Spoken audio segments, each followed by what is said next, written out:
So guys, not until we see Tinubu prosecuting these people will not agree with this headline. So this headline says that Tinubu has shown courage.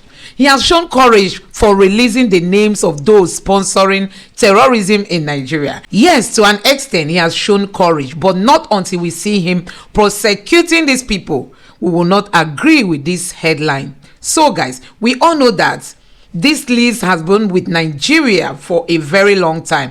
Under the Buhari's administration, this list was given to the government, and Buhari stroke Malami, they pampered these sponsors, those sponsoring terrorism in Nigeria.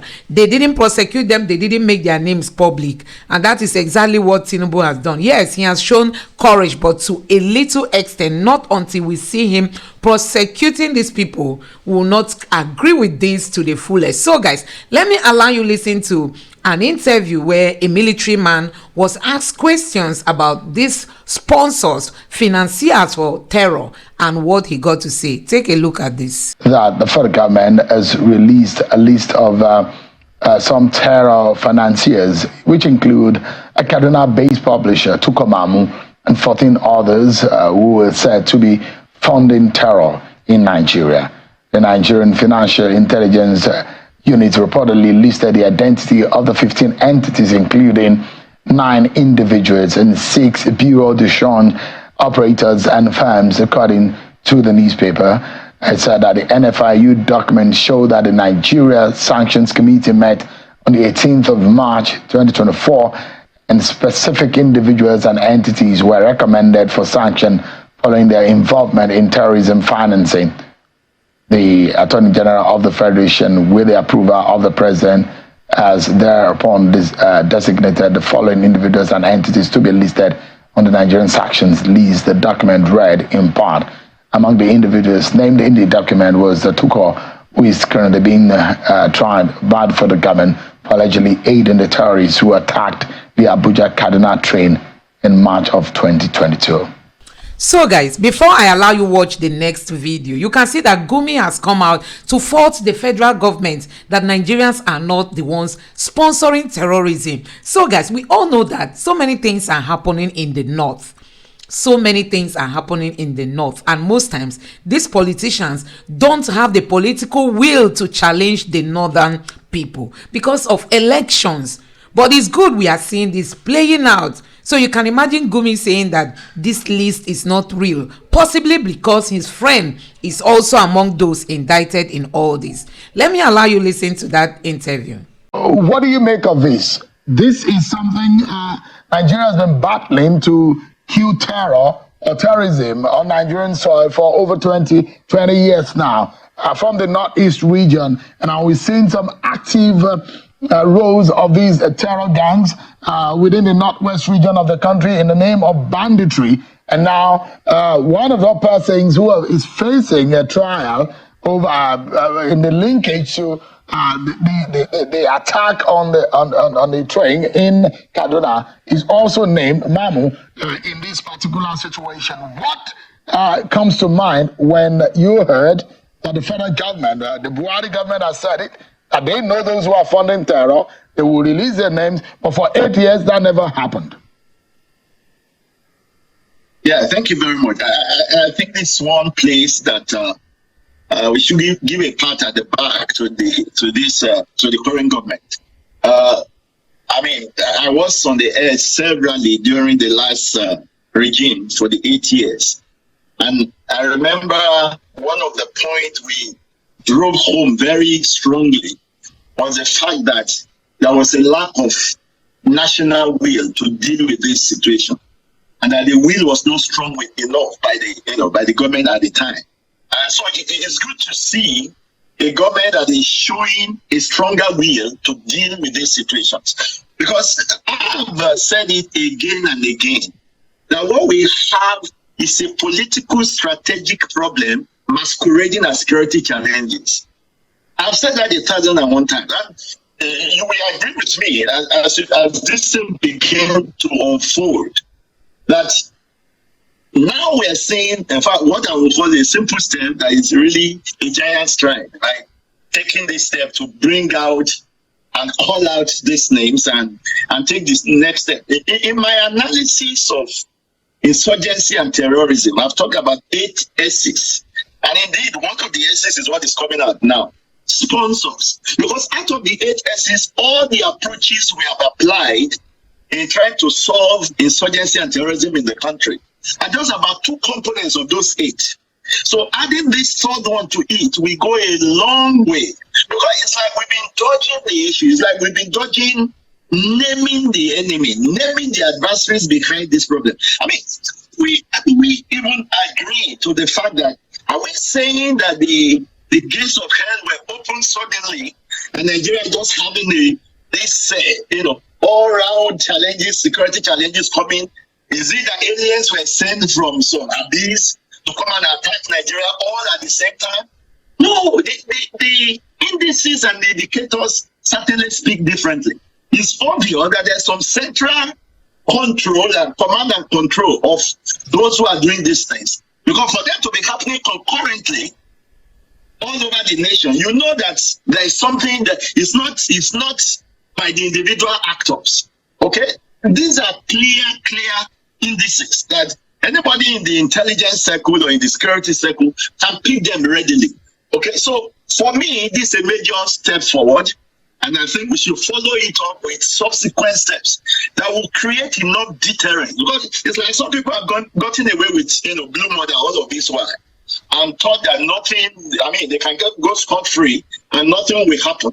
And if they begin to get the new message that, look, you are not going to get away with blue murder anymore. There's a new sheriff in town, and this is not going to be tolerated any longer. Because it's also clear that when you tolerate, you cannot change. So the first step to changing a situation or dealing with a dastardly situation like ours is to stop tolerating things that should have been utterly frowned at.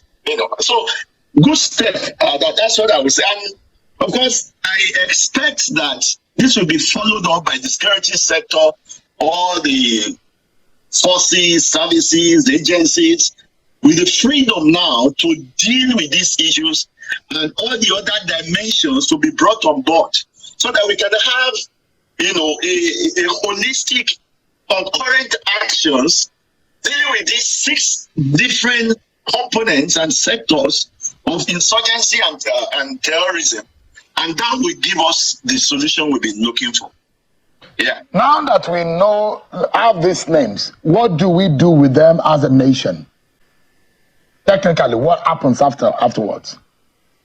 Yeah, well, that's a very security-related question, which I won't be able to elucidate so much. But I can tell you that the services and agencies involved know what to do. They know what to do following this. And you see, all along it has been these services and agencies looking up to the body language of this at the grand strategic level, and hence, as it were, their hands were tied. So once the grand strategic level makes it clear that no ox is God, nobody cares about whose ox is God, and no sacred cow, they will be free. They will be free, and they must be encouraged to exercise that freedom of action to take the next necessary steps. Yes. So if you look at the names, I don't know if you have seen them, if you can go through these names, and perhaps with your technical mind and professional mind, maybe you can make sense of it for us.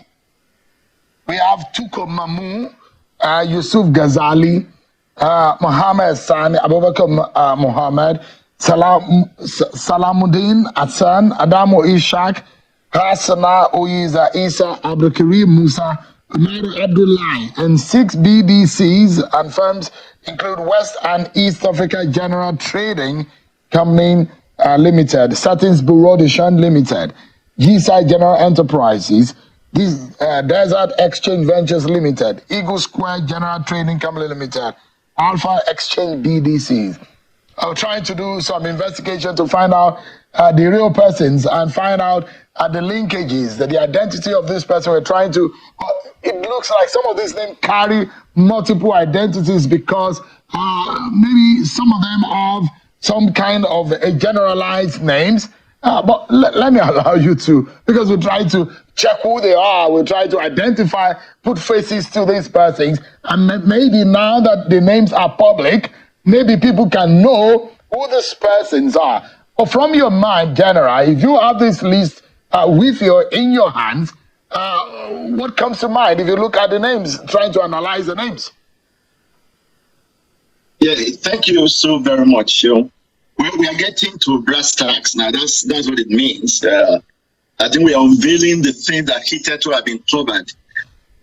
The first thing to know, and I've said this again and again, that the real crux of what Nigeria is going through is a clash of civilizations. Let me expatiate on that. There are two major civilizations that you can identify in Nigeria. Now, this is a concept that has been enunciated by Samuel Huntington in his book, The Clash of Civilizations and the Remaking of World Order. And he defines civilization as the highest level of categorization of humanity.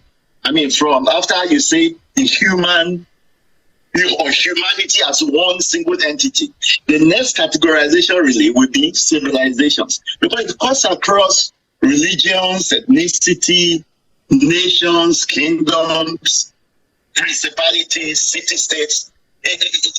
They are soft factors that define the two sides. Like I said, the two major. He actually identified 8 civilizations that are subsisting in the world. And that was about mid-90s. But later in his next edition, he actually dropped Zoroastrianism, which, of course, we know was a civilization that was in the then Persian kingdom. And, of course, it's actually extinct. And then he also asked, some aspersion on whether there is still something that can be concisely said to be African civilization, because our civilization has been more or less modulated and demodulated by other civilizations. But having said that, the two main civilizations that we see in the international arena is the Western civilization and the Islamic civilization, or the Arabic civilization, if you like. And the clash between those civilizations are obvious. They are there. And so, more categorically speaking, the two civilizations that we see clashing in Nigeria is simply a replica of that global trend. Okay, it's a local replica of a global trend. And let me put it very clearly, because I know I will attract some flags on this. Now, in Nigeria setting particularly, this civilization cut across, like I said, ethnicity, religion, tribe, and all of that is simply two convenient platforms by which mainly the elite class have got to survive. Let me put it that way. So you find people in these two different civilizations, but there are different indicators or different premises that are working in each of those civilizations. And one of it is that what the difference majorly is that what is an accessory in one is an excess in another, or what is tolerated in one is shrouded in another. But the uncanny thing about the whole thing is that the one side of this civilization that is more of akin of Western civilization is not very much aware of the other side. Okay, and there's a whole lot of ignorance even among the elites in that civilization as to what are the values and the ideologies of the other civilization. And that's where our major clash is coming from. And that's why you will find why some of these things have been tolerated by those who have acted on them all of the while. So, General, that's what I can say about it. They are very sensitive area, but until the day we address this aspect of the nation, everything we are doing, we just be one step forward, 2 steps backwards each time we change. All right. So I need to go on a break now, but just in about 30 seconds, if you may. Is it possible that we can take air out of terrorism with this name that we know? Can that help us in any way? Yeah, it will go a long way to finding the solution, no doubt. It's not totally the only factor. There are other factors I mean, if I pick out one of my essays, there are also foot soldiers who may not even be connected directly, who don't even understand the ideology behind what they are doing, and they are just like robots programmed to do one thing and can't do anything outside that program. That's like, so that had to be dealt with, as a parallel line of action. All right. So guys, you can see what is happening in this country. Honestly, here is the friend to Gumi, who is now faulting the federal government list. Gumi is now saying Nigerians are not the ones sponsoring terrorism, but we all know that even a navy man, a navy captain, a retired navy captain came to Channels Television and told the entire world that the government knows those sponsoring terrorism in Nigeria. And we are loving it that this list is being exposed now. We just look forward to the government taking the right step, making sure that these people are prosecuted, because most times the North is seen to be a sacred cow. They do all kinds of things and nobody talks. You can imagine what happened in the village there in that community in Delta State, because some soldiers were sent to eternity. They had to go there to level the community. I mean, the military went back there on a revenge mission and caused more damage. But in the North, we've seen these bandits bringing down the military jets, the military plane, the fighter jets. They've sent so many Nigerian military men to eternity, and nobody speaks. They will tell us they are investigating, and that ends it. We've seen this terrorism. These terrorists. We've seen these terrorists coming out to threaten the government, saying all kinds of things, and nobody will dare them. That is the kind of Nigeria we have today. And like I told you guys yesterday in one of my videos, that a military man was even saying that a repentant Boko Haram can even become the president of Nigeria.